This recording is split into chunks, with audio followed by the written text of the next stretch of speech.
Primero presentarte. Ok. Poner la primera diapositiva. ¿Se puede correr eso? Porque me está un poco la... Sí, ahí está. Listo, se está grabando. Primera diapositiva. Ahí empezó. Buenas tardes, mi nombre es María Luz Rodríguez Corbalán, soy fellow de cirugía percutánea y el tema de hoy es biopsias percutáneas. Las biopsias percutáneas fueron descritas en 1930 y son un procedimiento simple, seguro y eficaz, esencial para el diagnóstico y tratamiento de numerosas patologías.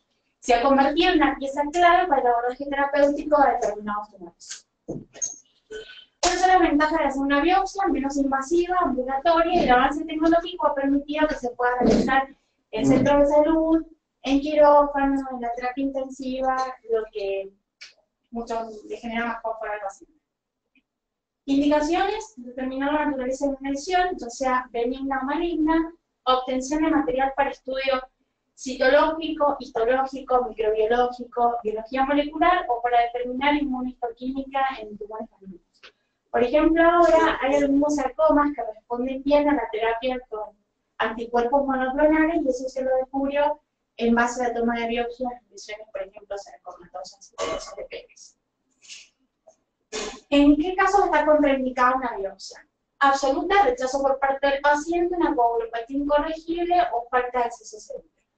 Relativas: coagulopatía que pueda ser corregida, no cooperación por parte del paciente, comórbidas, por ejemplo, inestabilidad hemodinámica o insuficiencia respiratoria que requieran la estabilización previa del paciente para la realización del estudio, y el embarazo es una contraindicación relativa.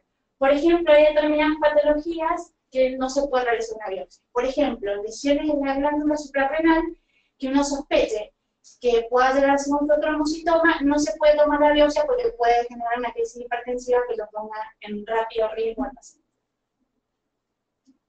Como nosotros como fellow siempre tenemos que tener en claro estas premisas para minimizar el sesgo, minimizar el error. ¿Cuáles son? Antes del procedimiento, durante el procedimiento o post-procedimiento. Aquí lo que yo siempre tengo que mantener en claro para llevar a cabo un procedimiento óptimo. Antes del procedimiento, conocer bien la historia clínica del paciente, el laboratorio, que tenga un consentimiento informado y siempre una imagen previa para definir una estrategia terapéutica. Durante la planificación del estudio, en base a eso hay la imagen, yo puedo pensar de dónde voy a abordar, si lo coloco en el cubito lateral, el cubito ventral, por ecografía, por tomografía, el posicionamiento, en base a eso determino el trayecto, asepsia, antisepsia y antibiótico-terapia. En el caso de antibiótico-terapia, las últimas guías de infectología han determinado que solamente se hace profilaxis antibiótica en biopsias transrectales. En otro no requiere profilaxis. Y durante el postprocedimiento, fundamentalmente, control estricto en las primeras horas. ¿Para qué? Para prever complicaciones, que la mayoría ocurre entre las 4 a las 6 horas. Bien. Los materiales. Hay para planificar una biopsia, yo tengo que pensar qué tengo que pedir. Depende de qué tipo de biopsia yo necesite, es el material que se pide. Si es una biopsia histológica o citológica. Histológica tenemos tejidos blandos, agujas semiautomáticas de distintos tamaños, 18, 16, 14, según corresponda, según el tejido. Óseas, agujas de biopsia 12 French con mango en T o la aguja Ackermann de 12 G. Y para citológicas, o bien la aguja fina chiva o de función lumbar, que es 21 o 22. Biopsias, básicamente hay dos grandes rangos: core biopsy o biopsia de aspiración con aguja fina. Función aspiración con aguja fina. La primera fue escrita por Underwis, quien demostró que la aspiración citológica se compara con histológica en parejo hepático. O sea, yo puedo aspirar, hacer una PAF, que va a ser lo mismo que hacer una cornea. Se usa aguja fina y hueca con estilete interno. Una vez que estoy dentro del lugar de la lesión, se retira el estilete que está en el interior y aspiro el contenido. Eso puede ser o por capilaridad, sin conectar una jeringa, o conectando la jeringa y haciendo movimientos de entrada y de salida para captar el material que yo deseo biopsiar. Se asocia este tipo de función con menor riesgo de siembra. Este es el ejemplo clásico de una aguja de chiva con el estilete en el interior.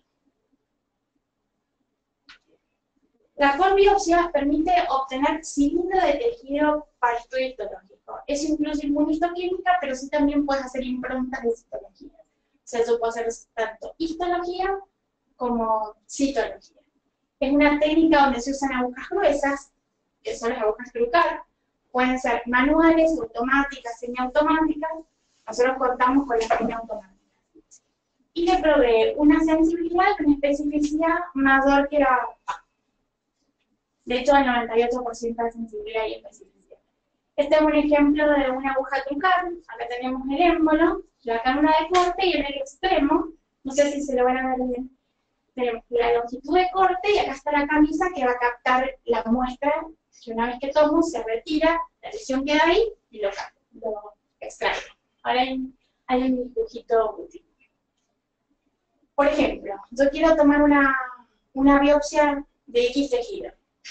Ingreso con la aguja Trucar, cuando disparo, porque tiene un mecanismo para disparar, el estilete penetra en la lesión, la cánula se abre, capta el tejido, cierro y extraigo el fragmento. Se tiene que hacer rápido porque no puedo estar haciendo demasiado movimiento una vez en el interior del tejido, pues tiene más riesgo de hemorragia. Sigamos. Ahora, ¿cómo se puede hacer la biopsia? O por ecografía o por tomografía. ¿De qué va a depender que yo lo haga de un método o de otro? La elección va a depender del tipo de la lesión, de la ubicación, del paciente, de la disponibilidad, de la preferencia del operador, porque no, ya sea porque yo elija un método ecográfico o un método tomográfico, me tiene que dar una visualización completa de la anatomía de la zona donde yo quiero biopsiar. Y a su vez le tiene que brindar confort al paciente como al operador, clave para el éxito del procedimiento.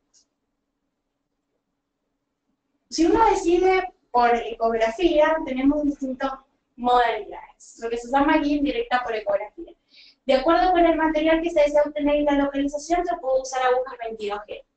Son útiles en grandes lesiones, puede recurrirse a métodos tomográficos que pueden ser ecográficos, en tándem, en abanico o en técnica coaxial. El paciente debe contener la respiración en el momento exacto en el que se obtuvo la imagen. Eso para lesiones subdiafragmáticas por el riesgo de lesionar la piel. La técnica en tándem, que es este dibujo de acá, se coloca una aguja de pequeño calibre en la lesión y la segunda, paralela a la misma, incide sobre la lesión. ¿Cuál es la desventaja? Múltiple función. 2. La técnica en abanico son para lesiones más dispersas y es una sola función, pero hay múltiples agujas que se disponen en la piel configurando el abanico. Una sola lesión y el resto se disipa como sucesión abanico. Función con mano libre es la que usamos habitualmente. Permite la visualización directa de la aguja y eso tiene que ser adyacente al transductor y paralela al corte o alejada y perpendicular al ecógrafo. Cuando es alejada y perpendicular al ecógrafo, uno tiene como fellow o como intervencionista que va a hacer el procedimiento, tener un timer, una experiencia óptima porque no puedo ver todo el recorrido de la aguja. Entonces tenés que tener una experiencia acorde para poderlo realizar de esa manera. Porque o bien puedo lesionar o puedo no tomar una muestra satisfactoria. Si la aguja se pierde en el plano, lo que yo hago no es mover la aguja, sino muevo el transductor con movimientos de angulación para captar la aguja en todo su tratamiento. Es la técnica elegida para punzar pequeñas lesiones o lesiones anatómicas ricosas. Por ejemplo, acá tenemos el transductor y la lesión. D1 implica, yo lo centro con el traductor y se mide la distancia que hay entre el traductor y la lesión. Cuando, sin mover, incido con la aguja, ¿sí? Yo voy a ver la aguja hasta que penetre en la lesión. Si la distancia que hay entre el traductor y la lesión y el transductor y el haz es la misma, me describe un ángulo de 45 grados, que sería la técnica exacta y más precisa para hacer una buena toma. Acá tenemos un ejemplo, una lesión pleural, donde yo veo la lesión y a su vez puedo ver todo el recorrido de la aguja. Ahora bien, ¿qué pasa cuando recibe una vía tomográfica? Eso es, tanto lesiones como el sitio son visualizados en el mismo corte con camino recto. Se marca el sitio de entrada, se señala la distancia de la piel de la lesión y hay ángulos en donde van a entrar la aguja. porque no es algo en tiempo real que el beneficio que tiene la ecografía, que es algo dinámico, más estática la tomografía. ¿Cuáles son las ventajas de una respecto de otra? Las ventajas, imágenes simples, visualizan imágenes que no están identificadas por otros métodos. Me permite determinar las estructuras profundas y el aire, el gas y el hueso no me dificultan la visión. Desventajas, como les decía, no es en tiempo real, por eso no puedo ver la aguja en todo su trayecto, dificultad para trabajar en ángulo, mayor costo y mayor tiempo. Ahora vemos un ejemplo de la biopsia y la consenso. ¿No? Muchos casos se hace la embolización del tratamiento. ¿Cómo se hace? ¿Cómo se hace el control de la hemostasia posterior? O con presión manual en el sitio de punción, o muchas veces al retirar la aguja se inserta un material embólico que es constante, tanto en el sitio como en el trayecto. De esa manera emboliza y disminuye las chances de sangrado. Complicaciones de biopsias. Ocurre en las primeras 4 a 6 horas, tiene una mortalidad de 0.05% y se detectan con la aparición de dolor y signos clínicos, antes de que aparezcan imágenes sugestivas de complicaciones. Requiere un estudio por imagen y en caso de sangrados leves, la mayoría se autolimita y pocas veces se requieren estudios más complejos que se resuelven con hemodinamia. Dentro de las complicaciones más frecuentes tenemos el sangrado, el 0,5% en biopsias renales, infección, perforación en neumotórax, 25.3% en cordiopsia y 18.8% en funciones de aspiración por aguja fina. En cualidad gaseosa, que son las que menos chance de complicaciones tienen, y la siembra pulmonar en el trayecto ocurren. Esto es un estudio japonés que determinó que el porcentaje que hay de siembra en el trayecto en TU pulmonares es del 0.6%. Eso fue en 100.000 biopsias que hicieron los japoneses, determinaron en qué casos había siembra pulmonar. 0.01 en riñón, 2-3% en hepatocarcinoma y se reduce de 0.7 a 1.4 cuando uno lo ablaciona en el mismo procedimiento. Uno hace la ablación y de tener un 2 o un 3% de siembra se te reduce a un 0,7 o 1.4. ¿Cuál es la conclusión? Es un procedimiento útil en numerosas condiciones clínicas, seguro, eficaz, pero fuertemente dependiente del paciente y del equipo. Por lo tanto, es fundamental contar con el personal y los equipos óptimos para realizar.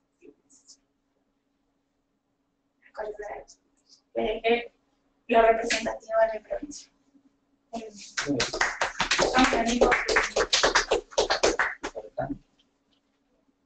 Llamada orgánico.